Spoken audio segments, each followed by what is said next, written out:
Hello, and welcome to another video on grammar in the English language. This video discusses how to use pronouns, specifically how to ensure pronoun agreement with antecedents. Pronouns are words that take the place of another noun or pronoun, and antecedents are the words that the pronouns replace. Pronouns must agree with their antecedents in person, number, and gender. This is an area that commonly causes confusion for writers. By the end of this video, you should have a better understanding of how to ensure pronoun agreement with antecedents.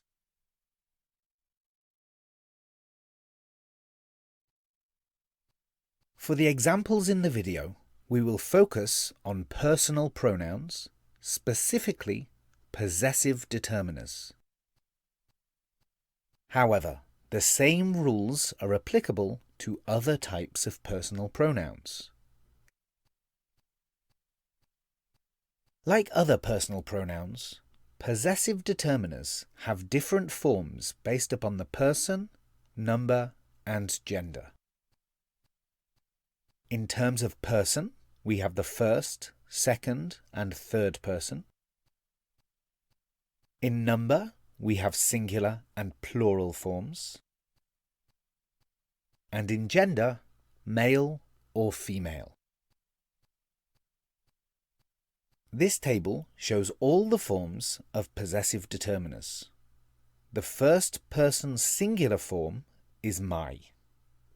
The second person singular form is you.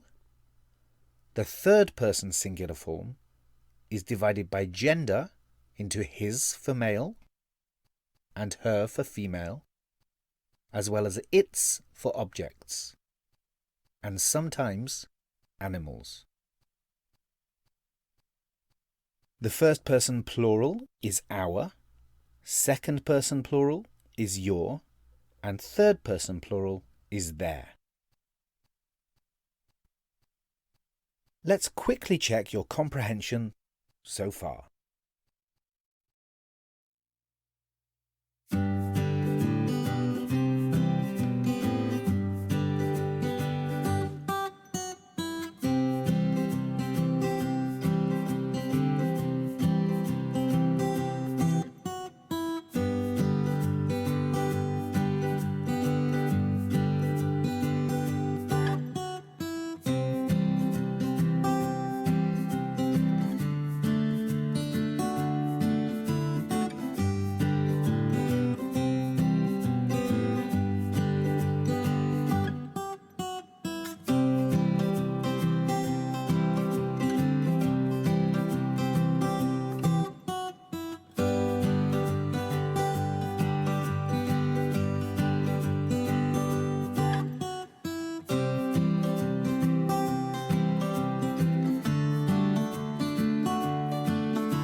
Now let's look at our first example, which is composed of two simple sentences. Serena enjoyed her meal. Fred enjoyed his meal. In the first sentence, we have the name of a female, Serena, and a third person singular female pronoun, her. In the second sentence, we have the name of a male, Fred, and a third person singular male pronoun, his. These sentences illustrate our first rule. Make sure to use a singular pronoun that agrees in gender with singular antecedents. Our second example.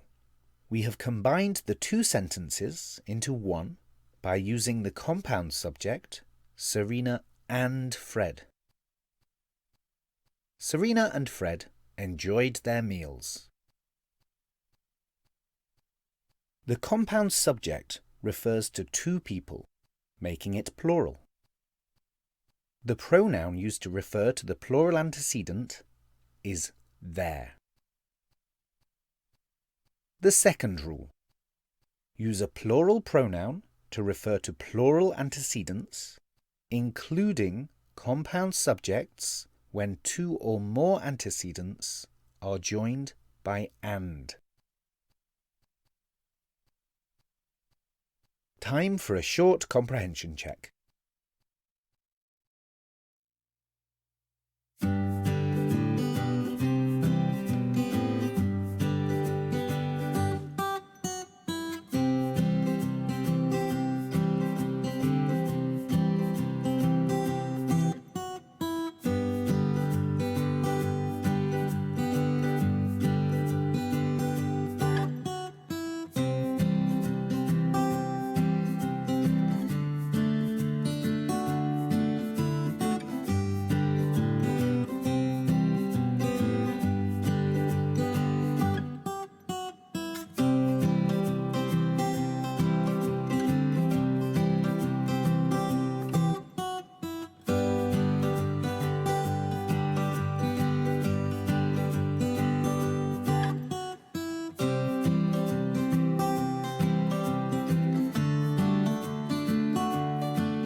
And on to our third example.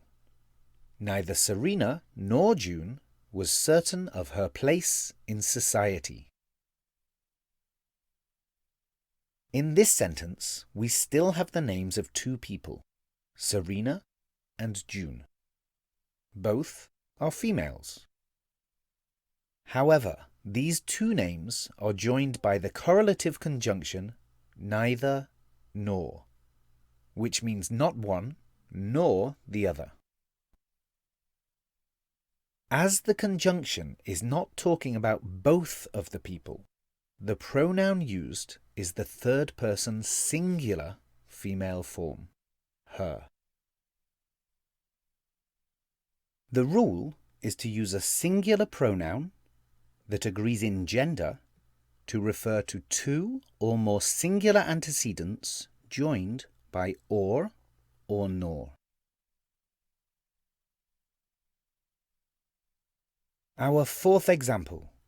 Either June or the Marthas offered their help to the helpless. Again, we have two antecedents, an individual female, June, and a group of females, Marthas. Again, these two antecedents are joined by a correlative conjunction, this time either or, which means one or the other. And again, the conjunction is not talking about both antecedents. The pronoun used in this sentence is the third person plural form, their. Before sharing the rule of agreement here, another example would be beneficial. Example 5. Either the Marthas or June offered her help to the helpless. In the new example, we have simply reversed the order of the antecedents. Again, we have the two antecedents. However, this time, first is the group of females, Marthas, and then we have the individual female, June.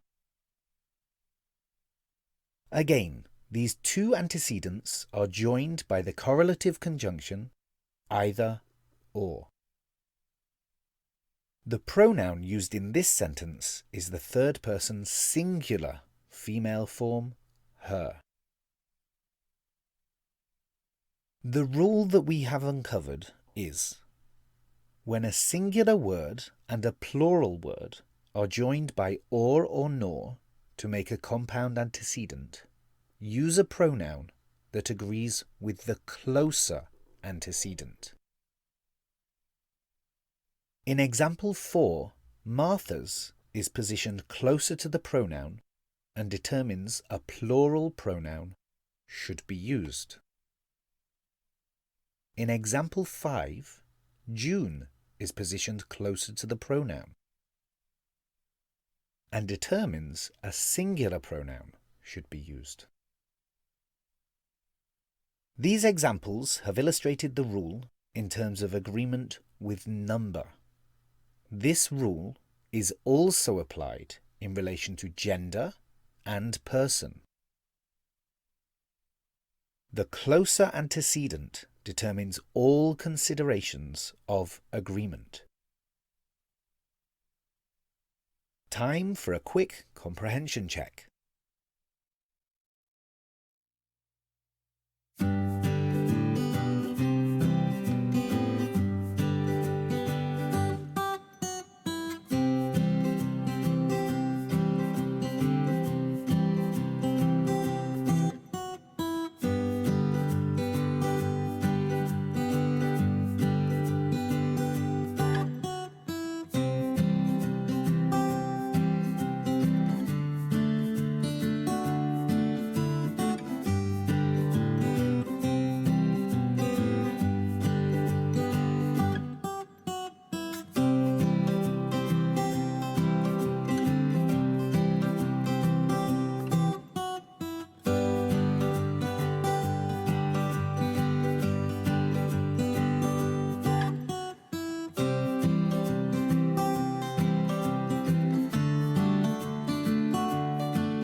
And now, example number 6. Each of the male commanders was certain of his power.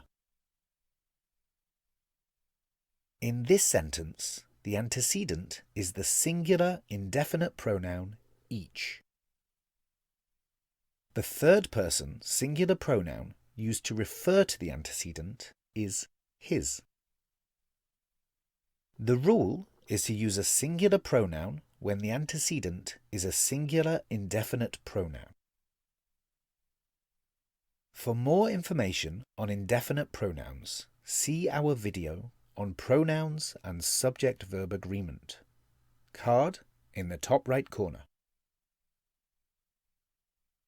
The important thing to note here is that it is the singular antecedent each that determines the number of the antecedent, and not the prepositional phrase of the male commanders.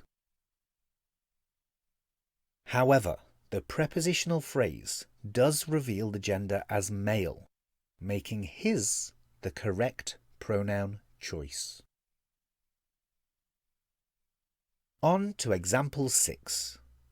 Everyone deserves to make his or her own choices. Again, a singular indefinite pronoun, this time everyone, is the antecedent. But here we have used his or her as the pronoun.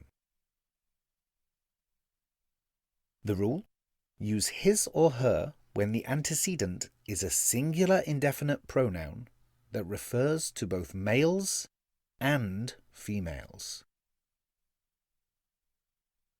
In spoken and informal English, there is a tendency to use their, but at present this is deemed incorrect in formal and academic writing.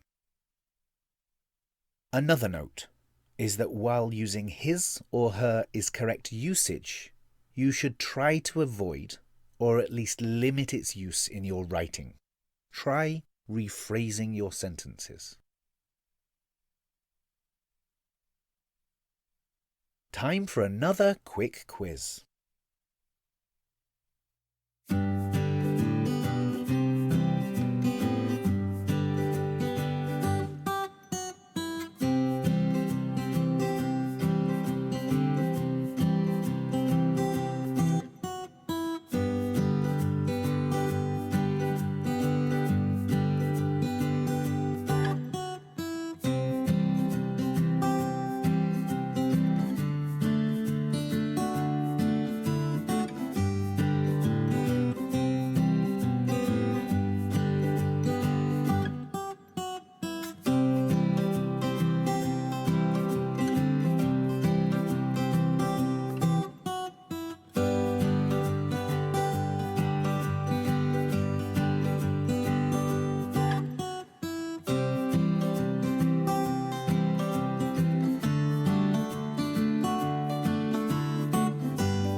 Our final example.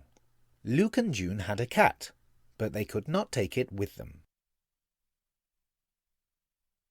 In this sentence, we have 2 different antecedents and 3 pronouns. The compound antecedent, Luke and June, is plural, and it is replaced in the second clause by both they and them. The third person singular antecedent, cat, in the first clause is replaced by the third person singular antecedent, it, in the second clause. The rule to take away is to use it when the antecedent refers to an animal and the animal's gender is unknown. If the animal's gender is known, use he or she. Time for our final comprehension quiz.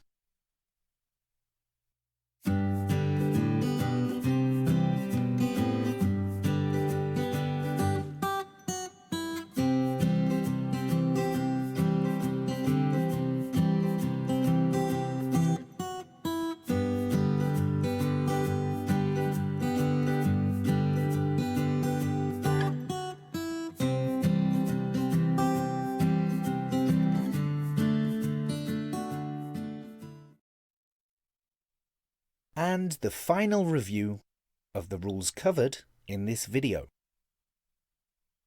Use a singular pronoun that agrees in gender with singular antecedents and a plural pronoun to refer to 2 or more antecedents joined by and. Use a pronoun that agrees with the nearer antecedent when joining words with or nor to make a compound antecedent. Use a singular pronoun when the antecedent is a singular indefinite pronoun, and use his or her when the singular indefinite pronoun antecedent refers to both males and females. Use it when the antecedent refers to an animal and the animal's gender is unknown. If the gender is known, use he or she. We hope that you enjoyed the video and thank you again for watching. Please leave your questions and comments below and we will see you again in another video.